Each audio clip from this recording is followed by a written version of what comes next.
आएगा who discovered cell, तो आप लिखोगे रॉबर्ट हुक, ठीक है, नो डाउट आप लिखोगे रॉबर्ट हुक, क्योंकि कुछ भी मेंशन नहीं है। बचपन से पढ़ते आ रहे हैं कि भाई ह्यूमन बॉडी में डिफरेंट डिफरेंट ऑर्गन्स होते हैं, जैसे कि हमारा ब्रेन है, हमारा हार्ट है, हमारी किडनी है, हमारे लंग्स है, हमारे पेनक्रियाज हैं, ये सब डिफरेंट डिफरेंट ऑर्गन्स हैं। बेटा अगर यहाँ पे सेल के एक पार्ट से दूसरे पार्ट में भी अगर चीजें मूव कर रही हैं तो हम बोल देंगे कि देखो भाई यहाँ पे क्या हो गया, यहाँ पे सब्सटेंसेस का, मटेरियल का क्या हो गया, डिफ्यूजन हो गया। हेलो हाय नमस्ते, क्या हाल चाल, I hope everyone is doing great, everyone is fine. मेरा नाम है समृद्धि, मैं हूं आपकी biology mentor and educator and I welcome all of you to this amazing platform of Physics Wallah and also a very very warm welcome to Physics Wallah foundation YouTube channel. आज हमारा पहला lecture है बायोलॉजी का, हमारी स्प्रिंट सीरीज का।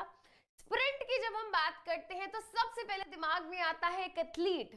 Sprinters कौन होते हैं? स्प्रिंटर्स वो लोग होते हैं जो बहुत ही शॉर्ट डिस्टेंस पे बहुत तेजी से भागते हैं। तो इस टाइम बेटा आप सभी क्लास 9th के स्टूडेंट्स एकदम स्प्रिंटर्स बन जाओ, क्योंकि टाइम हम सबके पास बहुत कम बचा है और इस टाइम हमको बहुत जोर से दौड़ना पड़ेगा, है ना, हमें रेस लगानी पड़ेगी क्योंकि हमें अपना टारगेट अचीव करना है। तो हम सभी मिलके, है ना, आप, मैं, हम सब मिलके मेहनत करने वाले हैं इस सीरीज में और हम इस सीरीज में एकदम एक झटके से दौड़ लगाएंगे और वन शॉट के थ्रू अपने सारे के सारे चैप्टर्स को हम कवर करेंगे। तो अगर आज की बात करें, जैसा कि मैंने कहा, आज है हमारा lecture number 1 of biology and आज हम डिस्कस करने वाले हैं हमारा पहला chapter, that is fundamental unit of life. तो भाई फंडामेंटल यूनिट ऑफ लाइफ कहा जाता है किसको? ये कहा जाता है सेल को। एंड जब हम सेल बोलते हैं तो सबसे पहले दिमाग में क्या आता है? पढ़ाई की बातें तो देखो किसी के दिमाग में आती नहीं है, तो सेल बोलते ही सबको याद आता है रिमोट, और रिमोट के अंदर डलने वाला सेल, है ना, ये वाला सेल। ये वाला सेल नहीं भाई, ये पढ़ना तुम फिजिक्स में, है ना, ये पढ़ना फिजिक्स में। आज हम बात करने वाले हैं बायोलॉजिकल सेल के बारे में, ठीक है। सो आई होप सभी रेडी हैं। तो मैं सभी बच्चों से रिक्वेस्ट करना चाहती हूँ, before starting with the lecture make sure कि आप सभी बच्चे अपनी एनसीईआरटी, अपनी एक रफ नोटबुक या एक नोट्स बनाने वाली नोटबुक जो आपने साइंस के लिए या बायोलॉजी के लिए बनाई है उसको साथ लेके बैठिए। जहां पे भी मैं बोलती हूँ कि बेटा ये इंपॉर्टेंट है, ये टेबल, ये फ्लो चार्ट, वो आपके नोट्स में होना जरूरी है। चैप्टर काफी इंपॉर्टेंट है बिकॉज आपको ऑलरेडी पता है कि हमारी एनसीईआरटी में से बायोलॉजी का बहुत सारा सिलेबस डिलीटेड है, कुछ चैप्टर्स बचे हैं, कम से कम उनको ही ढंग से पढ़ लेते हैं। एंड नॉट ओनली दिस बेटा, ये बात मैंने आपको पहले भी बताई थी कि क्लास 9th जो है वो एक तरीके से क्या है, बेस है हमारे 10th 11th 12th का। अगर 11th 12th में बायोलॉजी नहीं भी लेनी बट 10th तो पढ़नी ही है। एंड वहां पे बेटा बहुत जरूरी हो जाता है कि हमको बेसिक फंडामेंटल बातें पता हो सेल के बारे में, टिश्यूज के बारे में। तो उसी लिए बेटा हम बहुत ही ध्यान से क्या करेंगे, सारी बातों को आज बहुत ध्यान से सुनेंगे एंड जो भी इंपॉर्टेंट चीजें मैं आपको बता रही हूँ मेक श्योर वो आप अपने नोट्स में नोट डाउन करेंगे। तो जल्दी से स्टार्ट करते हैं अपनी आज की दौड़ को, अपनी स्प्रिंट को। एंड जैसे कि मैंने कहा, हम क्या कर रहे हैं बेटा, हम स्प्रिंट, हम दौड़ लगा रहे हैं, है ना। तो हम तेजी से भागेंगे, हम तेजी से दौड़ लगाएंगे क्योंकि टाइम कम है। चलिए तो स्टार्ट करते हैं हमारा आज का सेशन। एंड आज का सेशन है हमारा the fundamental unit of life, यानी कि आज हम बात करने वाले हैं सेल के बारे में। तो सबसे पहला क्वेश्चन दिमाग में यही आता है कि भाई सेल होता क्या है। तो सेल को जब हम डिफाइन करते हैं तो हम बोलते हैं cell is the structural and fundamental unit of life. Cell is the, sorry मैंने उल्टा बोल दिया, cell is the fundamental, structural and functional unit of life. तो हम क्या बोल रहे हैं बेटा, हम ये बोल रहे हैं कि भाई सेल क्या है, वो एक स्ट्रक्चरल एंड फंक्शनल यूनिट है किसकी, लाइफ की। अब सबसे पहले जब हम बात करते हैं लाइफ, तो लाइफ का मतलब क्या है यहाँ पे बेटा, यहाँ पे लाइफ का मतलब है लिविंग ऑर्गेनिजम्स, लिविंग ऑर्गेनिजम्स। अब ध्यान से सुनेंगे मेरी बात, जब मैं बोलती हूँ लिविंग ऑर्गेनिज्म, इसमें सारे लिविंग ऑर्गेनिजम्स आ गए, जैसे कि हम ह्यूमन बींग्स, प्लांट्स, सारे के सारे animals, bacteria, fungi, algae, amoeba, जितने मतलब जितने भी लिविंग ऑर्गेनिजम्स तुम सोच सकते हो, सभी के सभी लिविंग ऑर्गेनिजम्स इस कैटेगरी में आ गए। एंड जब मैं बोलती हूं कि सेल क्या है, cell structural and functional unit of life है, इसका मतलब ये है कि भाई जितने भी लिविंग ऑर्गेनिजम्स होते हैं उनका जो बॉडी का स्ट्रक्चर होता है वो सेल से बना होता है, और उनके बॉडी में जितने भी फंक्शन परफॉर्म होते हैं वो सेल की वजह से ही परफॉर्म हो पाते हैं। अब इस बात से फर्क नहीं पड़ता कि वो ऑर्गेनिज्म बहुत छोटा है या बड़ा है, इस बात से फर्क नहीं पड़ता उसकी बॉडी किस चीज से बनी हुई है, उसकी बॉडी सेल से बनी हुई है, उसकी बॉडी के अंदर जो भी फंक्शन परफॉर्म हो रहे हैं सेल्स की वजह से परफॉर्म हो रहे हैं। That is why cell is known as fundamental unit of life. इसी की वजह से हर लिविंग ऑर्गेनिज्म का स्ट्रक्चर है, इसी की वजह से हर लिविंग ऑर्गेनिज्म के अंदर जो भी अलग अलग फंक्शन परफॉर्म हो रहे हैं, जैसे कि बेटा आप देखो हम क्या कर रहे हैं, हम ब्रीदिंग कर रहे हैं, ठीक है, हम रेस्पिरेशन की प्रोसेस कर रहे हैं, हमारे अंदर न्यूट्रिशन की प्रोसेस हो रही है, हमारी बॉडी में कितनी सारी प्रोसेसेस हो रही हैं, ये सब सेल की वजह से ही हो रही हैं। मैम ऐसे कैसे, चलो समझते हैं। तो यहाँ पे सबसे पहले हम देखेंगे क्या स्ट्रक्चरल ऑर्गेनाइजेशन क्या होती है लिविंग ऑर्गेनिज्म की। देखो बेटा सबसे पहले यहाँ पे हम बेसिक बात करेंगे, सबसे बेसिक बात करेंगे। सबसे बेसिक बात क्या है, देखो जब मैंने कहा सेल क्या है, सेल सबसे छोटी इकाई, सबसे छोटी यूनिट है किसी भी लिविंग ऑर्गेनिज्म की। तो यहाँ पे मैंने क्या करा, यहाँ पे मैंने एक सिंगल सेल बना दिया, यहाँ पे मैंने क्या किया, यहाँ पे मैंने एक सिंगल सेल बना दिया। अब जब बहुत सारे सेल्स का क्या बनेगा, ग्रुप बनेगा, that will be known as tissue. Tissue क्या है भाई, टिश्यू बहुत सारे सेल्स के ग्रुप को हम क्या बोलते हैं, बहुत सारे सेल्स के ग्रुप को हम बोलते हैं टिश्यूज। टिश्यूज हमारा एक चैप्टर भी है जो कि हम नेक्स्ट क्लास में पढ़ने वाले हैं, ठीक है। तो बेटा ये एक सिंगल सेल है। अब जब ऐसे बहुत सारे सेल एक दूसरे के साथ आके मिल जाते हैं तो हम बोलते हैं कि एक टिश्यू बन गया। एंड जब बहुत सारे अलग अलग तरीके के टिश्यू एक साथ आ जाते हैं तो बनते हैं ऑर्गन्स।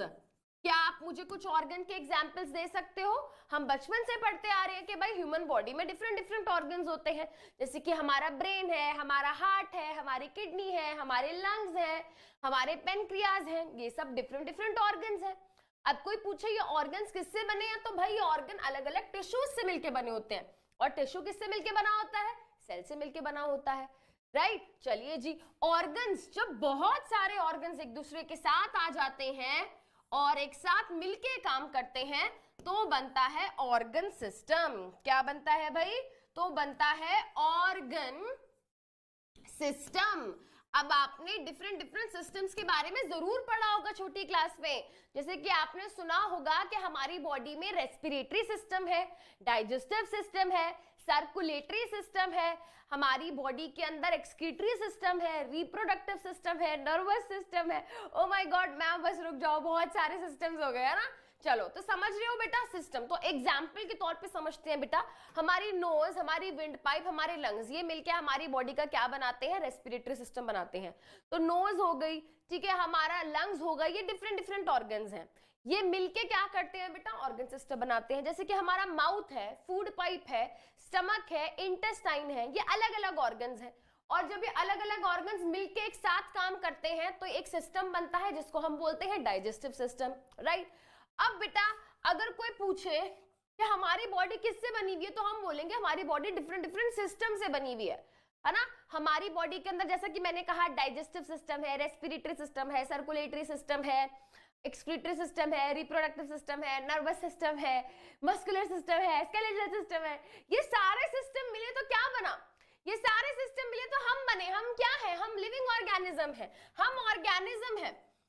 तो अगर कोई पूछे कि भाई ऑर्गेनिज्म किससे बना हुआ है, अलग अलग ऑर्गन सिस्टम से। ऑर्गन सिस्टम किससे बने हुए हैं, ऑर्गन से। ऑर्गन किससे बने हुए हैं, टिश्यू से। और टिश्यू किससे बने हैं, सेल से।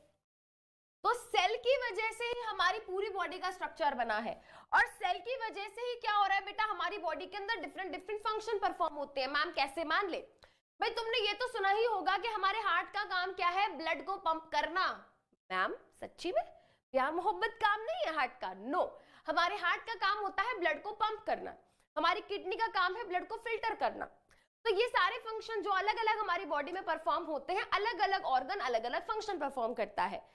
बट ऑर्गन किससे बना है, टिश्यू से, और टिश्यू किससे बना है? सेल से। तो हम ये बोल सकते हैं ना कि सेल की वजह से ही डिफरेंट डिफरेंट फंक्शन परफॉर्म होते हैं। Yes, very good, right. तो इसीलिए हमने क्या कहा, इसीलिए हमने कहा कि जो सेल है वो क्या है, वो क्या है बेटा, वो है structural and functional unit of life. इसीलिए उसको फंडामेंटल यूनिट ऑफ लाइफ बोल देते हैं, बिकॉज इसी की वजह से क्या है, इसी की वजह से हमारी लाइफ पॉसिबल हो पा रही है। हमारी बॉडी का स्ट्रक्चर एंड फंक्शन इन सेल्स की वजह से ही होता है। एंड जब सेल की बात होती है तो वहां पे उसकी डिस्कवरी की भी बात होगी, क्योंकि ये कब पता चला कि हमारी बॉडी सेल से बनी है, ये कब पता चला कि बाकी ऑर्गेनिजम्स भी सेल से बने हैं, इससे रिलेटेड क्या क्या डिस्कवरीज हुई, कब हुई, क्या नाम था, ये डायरेक्ट क्वेश्चन एग्जाम में पूछे जाते हैं, राइट। चलिए, तो यहाँ पे सबसे पहले बेटा हम बात करेंगे किसकी, सबसे पहले हम बात करेंगे एक साइंटिस्ट की जिनका नाम था Robert Hooke. Robert Hooke was the first person जिन्होंने क्या किया, जिन्होंने सबसे पहले सेल्स को डिस्कवर किया। He was the first person. 1665 में इन्होंने सबसे पहले क्या किया बेटा, सेल को डिस्कवर किया। और जो टर्म है क्या, सेल, वो भी इन्होंने ही प्रपोज किया था। तो लॉन्ग स्टोरी शॉर्ट, इनको काफी शौक था, ठीक है, ये साइंटिस्ट थे तो ऑब्वियसली बात, इनको शौक था चीजों को इधर उधर ऑब्जर्व करने का। तो इन्होंने अपना खुद से ही क्या किया था, एक माइक्रोस्कोप, इन्होंने सेल्फ डिजाइन, खुद ही इन्होंने एक माइक्रोस्कोप को डिजाइन किया था। तो ये एक दिन बाहर गए, बाहर से क्या करा बेटा, इन्होंने बार्क, एक ओक ट्री था, ओक ट्री है ना, ओक ट्री था, ये उसकी क्या निकाल कर ले आए, ये उसकी बार्क निकाल कर ले आए। बार्क का एक हिस्सा होता है बाहर वाला जिसको हम बोलते हैं कॉर्क, एंड इस कॉर्क को इन्होंने क्या किया, इस कॉर्क को इन्होंने इस माइक्रोस्कोप पे ऑब्जर्व किया। एंड जब इन्होंने इस माइक्रोस्कोप के अंदर इस कॉर्क को ऑब्जर्व किया तो उनको कुछ इस तरीके का नजारा दिखाई दिया, छोटे छोटे डब्बे। इन छोटे छोटे डब्बों को लैटिन में सेल बोलते हैं, ठीक है, सेल बोलते हैं। तो इनको छोटे छोटे जो डब्बे दिखाई दिए, इनको इन्होंने कहा सेल। बट जो सेल्स इनको सबसे पहले दिखाई दिए थे वो कैसे सेल्स थे बेटा, वो इन्होंने कौन से सेल्स देखे थे, इन्होंने सबसे पहले जो सेल्स देखे थे वो डेड सेल्स देखे थे, वो डेड सेल्स थे। उसके लगभग 9 साल बाद एक साइंटिस्ट हुए जिनका नाम था Antonie van Leeuwenhoek. Antonie van Leeuwenhoek was the first person जिन्होंने सबसे पहली बार क्या किया, लिविंग सेल्स को डिस्कवर किया, लिविंग सेल्स को ऑब्जर्व किया इन 1674। तो आपको अब पेपर में कंफ्यूज नहीं होना है, पेपर में क्वेश्चन आएगा हु डिस्कवर्ड सेल, तो आप लिखोगे रॉबर्ट हुक, ठीक है, नो डाउट आप लिखोगे रॉबर्ट हुक, क्योंकि कुछ भी मेंशन नहीं है तो ऑब्वियसली हम उस पर्सन की बात मानेंगे जिसने सबसे पहले किया था। बट अगर पेपर में स्पेसिफिकली मेंशन्ड होता है कि who discovered the first living cells, तो यहां पे नाम किसका आएगा, एंटनी वैन ल्यूवेनहुक, ठीक है। हुक होता है बेटा दोनों के नाम में, दोनों के नाम में क्या होता है बेटा, हुक होता है, तो बच्चे कंफ्यूज हो जाते हैं, बट आगे का नाम भी याद रखना है। देखो, Robert Hooke and Antonie van Leeuwenhoek, right. चलिए, और बेटा अब ये बात यहीं पे नहीं रुकी, अब लोगों को सेल के बारे में पता चला, लोग मतलब साइंटिस्ट को जब सेल के बारे में पता चला, so they were very keen to know कि अच्छा और क्या होता है सेल के अंदर। वहीं पे नहीं रुकी बातें और आगे बढ़ती गई। तो उसके बाद एक साइंटिस्ट हुए जिनका नाम था रॉबर्ट ब्राउन, है ना। ऐसा लग रहा है उस टाइम पर रॉबर्ट नाम काफी ट्रेंड में था, ऐसा लग रहा है उस टाइम रॉबर्ट नाम क्या था, काफी ट्रेंड में था, ठीक है, क्योंकि रॉबर्ट हुक, रॉबर्ट ब्राउन, सबका रॉबर्ट है ना। चलो जी, तो रॉबर्ट ब्राउन, जब रॉबर्ट ब्राउन की हम बात करते हैं तो Robert brown was the first person जिन्होंने क्या किया, 1831 में न्यूक्लियस को डिस्कवर किया। तो अभी तक सिर्फ बात ये हो रही थी कि देखो सेल है, बट रॉबर्ट ब्राउन ने 1831 में बताया कि देखो भाई, जब हम सेल की बात करते हैं तो देखो सेल के अंदर भी कुछ होता है, ठीक है। एंड अभी तक लोगों को नहीं पता था, क्योंकि हमारे जो माइक्रोस्कोप थे इतने ज्यादा हाईली डेवलप नहीं हुए थे। तो he was the very first person जिन्होंने कहा कि देखो भाई, सेल तुम बोल रहे हो सबसे छोटी चीज होती है, बट सुनो, आपको पता है, रॉबर्ट ब्राउन ने कहा आपको पता है कि सेल के अंदर भी कुछ होता है, कुछ गोल सा एक स्ट्रक्चर होता है, एंड उसको बोला जाता है न्यूक्लियस। तो न्यूक्लियस को सबसे पहले डिस्कवर किया था रॉबर्ट ब्राउन ने इन 1831। फिर उसके बाद एक साइंटिस्ट हुए जिनका नाम था पर्किंजी। पर्किंजी ने एक टर्म दिया जिसको हम बोलते हैं प्रोटोप्लाज्म। क्या बोलते हैं भाई टर्म? प्रोटोप्लाज्म। अब प्रोटोप्लाज्म जो टर्म दिया था इन्होंने, वो इन्होंने दिया था 1839 में। एंड जब इन्होंने टर्म प्रोटोप्लाज्म दिया तो इसका मतलब क्या था? देखो बेटा, जब हम सेल की बात करते हैं तो सेल के डिफरेंट डिफरेंट पार्ट्स होते हैं। सेल के बाहर सेल वॉल भी होती है, प्लाज्मा मेम्ब्रेन भी होती है, साइटोप्लाज्म भी होता है, न्यूक्लियस भी होता है। तो जो भी हमारा सेल है उसके डिफरेंट डिफरेंट पार्ट्स हैं। कुछ पार्ट नॉन लिविंग होता है, कुछ पार्ट लिविंग होता है।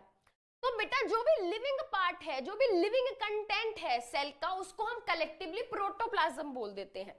तो जब मैं बात करती हूँ प्रोटोप्लाज्म की, what do I mean? Protoplasm से मतलब है मेरा living content of the cell.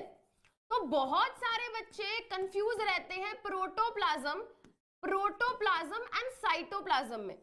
तो बेटा प्रोटोप्लाज्म में सब आ गया। प्रोटोप्लाज्म में जो भी लिविंग पार्ट है सेल का, उसकी प्लाज्मा मेम्ब्रेन आ गई, ठीक है। पीएम मतलब प्लाज्मा मेम्ब्रेन, ठीक है। उसकी क्या आ गई बेटा? उसकी प्लाज्मा मेम्ब्रेन भी आ गई, जिसके बारे में आगे हम बात भी करेंगे। अभी प्लाज्मा मेम्ब्रेन भी आ गई, इसका न्यूक्लियस भी आ गया, ठीक है। अब ये टर्म लग रहे होंगे सुन के कि मैम क्या बोल रहे हो, अभी पढ़ेंगे, टेंशन मत लो, ठीक है। इसका साइटोप्लाज्म भी आ गया, ठीक है। यहाँ पे अंदर अलग अलग सेल ऑर्गेनेलीज होते हैं बेटा, सब आ गया। तो प्रोटोप्लाज्म मतलब जो भी लिविंग पार्ट है सेल का जो भी लिविंग कंटेंट है, सेल का जो भी लिविंग कंटेंट है, उसको हम क्या बोलते हैं? कलेक्टिवली मिला के प्रोटोप्लाज्म बोलते हैं। साइटोप्लाज्म क्या होता है बेटा? सेल के अंदर जो भी जेली लाइक सब्सटेंस भरा होता है उसको हम साइटोप्लाज्म बोलते हैं।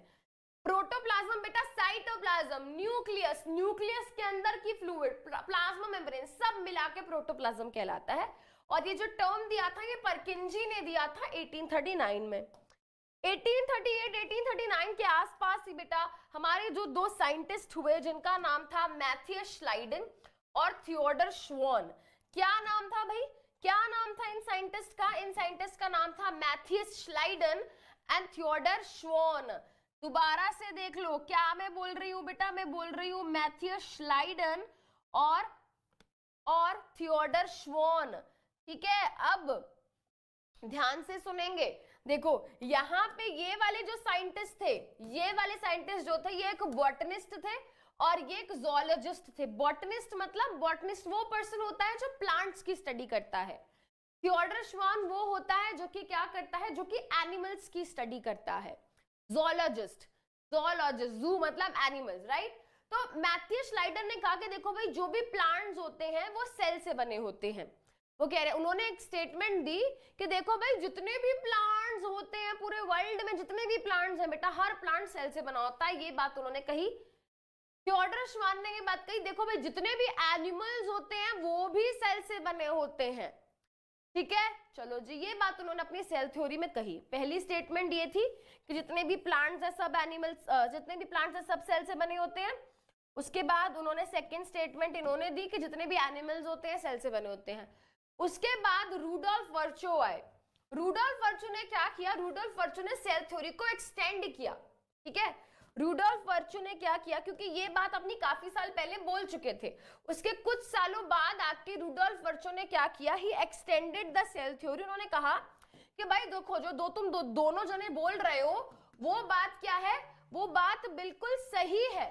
वो बात क्या है? बिल्कुल सही है। तुम्हारी ही बात के अंदर मैं क्या करना चाहता हूं? अपनी एक बात ऐड करना चाहता हूं। तो ही एक्सटेंडेड सेल थ्योरी, उनकी ही थ्योरी के अंदर उन्होंने अपना एक पॉइंट और ऐड किया सेल के बारे में। उनकी ही बेटा थ्योरी के अंदर उन्होंने अपना एक पॉइंट ऐड किया उनकी थ्योरी में, जिसमें कि उन्होंने कहा ओमनिस सेल्यूला ए सेल्यूला। हाँ, ये क्या है भाई? उन्होंने अपनी भाषा में एक बात कही, ओमनिस ए सेल्यूला, ए सेल्यूला। इसका क्या मतलब था? इसका मतलब ये था कि जितने भी सेल्स होते हैं, जितने भी नए सेल्स होते हैं, वो कब आते हैं? जब पुराने वाले, पिछले वाले सेल्स क्या करते हैं? डिवाइड करते हैं। उन्होंने अपनी लैंग्वेज में, अपनी लैंग्वेज में उन्होंने एक स्टेटमेंट बोली, ओमनिस ई सेल्यूला, ई सेल्यूला ऐसे कहा उन्होंने, ओमनिस ई सेल्यूला, ई सेल्यूला। ठीक है, क्या बोल रहे हो मैम, मैम हिंदी पढ़ाओ मैम। छोड़ो, इनकी स्टेटमेंट उन्होंने ये दी थी बेटा, देखो है ना, इसका मतलब क्या था, इसका मतलब था ये कि भाई देखो जितने भी सेल होते हैं, जितने भी सेल होते हैं, जितने भी नए सेल होते हैं, वो कब आते हैं, जब पुराने वाले पिछले वाले सेल डिवाइड करते हैं। एक सिंपल सा लॉजिक, वो उन्होंने कहा कि देखो भाई ये जो नया सेल आया है, ये सेल कब आया होगा, जब पिछले वाले सेल ने क्या किया होगा, डिवाइड किया होगा। ये वाला सेल कब आया होगा, जब पिछले वाले सेल ने क्या किया होगा, डिवाइड किया होगा। ये वाला सेल कब आया होगा, जब इससे पहले जो ऑलरेडी एक सेल रहा होगा, जब उसने डिवाइड किया होगा, ये तब आया होगा। ये कब आया होगा भाई, जब ऑलरेडी प्री एग्जिस्टिंग, प्री मतलब पहले से एग्जिस्ट कर रहा सेल जब डिवाइड करता है तो नए सेल बनते हैं। उन्होंने ये बात कही थी अपनी थ्योरी में, राइट। ये कुछ क्या हो गई बेटा, डिस्कवरीज जो कि रिलेटेड है सेल थ्योरी, सेल से, ठीक है। एंड जब हम सेल के बारे में